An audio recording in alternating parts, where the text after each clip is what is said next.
This short tutorial will show you how to work on square root number. This is section 1.3. 1.3 is imaginary number. And the reason we getting the imaginary number because under the square root sign, it has a negative number. So when we have the root, square root 4, we know we can rewrite the square root 4 into the 2 power 2. And this power 2 cancels out with the root. It gives us a 2.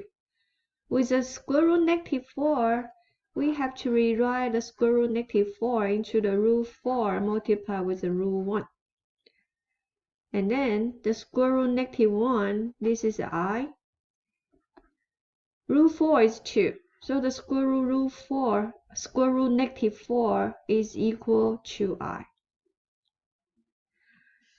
So if you look at your assignment on 1.3, let me show you this one. 4 multiply root negative 32. So the first step is I'm going to rewrite the root negative 32 into the root 32 and the root negative 1. Now the square root negative 1 is I. Now the thing is we need to take care of the root 32. Simplify the root 32. We are going to split this number into 2 parts. And one part comes with the largest perfect square number.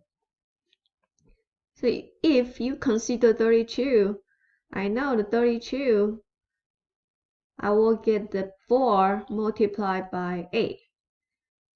From number A, I can continue to split the A into 4 by 2. So by the end, 32, I can rewrite 32 into 4 by 4 by 2. So if we multiply these 3, it will go back to the 32. So now I'm going to rewrite the 32 into the 4 square multiplied by 2. Now square root 4 square multiplied by 2, I can rewrite into the root 4 square multiplied by the root 2. And this root 2, power 2 will cancel with the square root sign, so it turns to the 4 and the root 2. So now this 4 was there, right? And the square root 32, we have rewrite into the 4 multiplied by root 2. And then come with the I. Now when you have the integer multiply with, we can treat the 4 root 2. This is equivalent 4 multiplied by square root 2.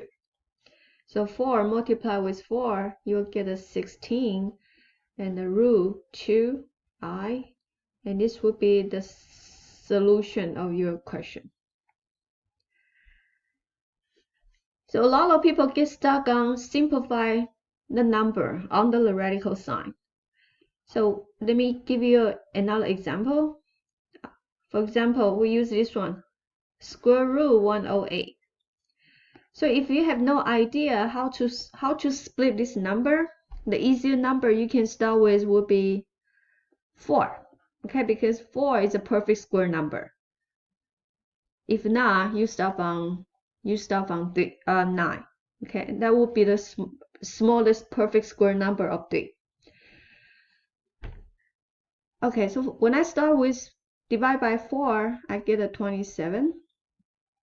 Now 27, the smallest perfect square number I can divide with would be 9. So then I get a 3. And then from there, I can rewrite a 108 into the 4 multiplied by 9 multiplied by 3. And this is the equivalent root 4 multiplied root 9 multiplied with 3. And we all know root 4 is 2, root 9 is 3, and another root 3. Now integer combined with integer multiply, right? Here is a multiply, so you get a 6 root 3. We try the other one. Okay, so this is a 49. 49 is very easy to visualize it, right? Everybody know is 7. Another 19. So this is equivalent 19 squared. And this negative sign here, the first step, I'm going to rewrite into the root 361 multiplied with the root 1, negative 1. And then the root negative 1 is I. And here we rewrite the 361 into the 19 squared. So it turns out the solution is negative 19i. Now, if we work on this radical number here, simplify this number, we will have the negative sign outside. And the first step, I'm going to split this number into the 108 over 49, and I bring the I to the outside. This negative sign, it moves to the outside, turn to the root negative 1, right? So it no longer has a negative sign here. And then this root negative 1 turn to the I. Now from the simple form we just did here, we know 108 is a 6 and the root 3. So the negative sign stay outside. The numerator, you have 6 root 3 over root 49, we know it's a 7. So your final answer of this question would be this number. We need to rewrite the negative number into the I first. So I'm going to rewrite the root 64. This is a minus. So the root 64, I'm going to rewrite into the root 64i. Close it. Plus negative 5 plus root 36i. The negative sign under the radical, I remove the sign and change the I into it. Now, root 64, we know is I. Let me close it first. Now plus negative 5 plus 6i. Now we only have plus and minus inside of these two forms. So I can remove the parenthesis. Now this number, it was negative 5.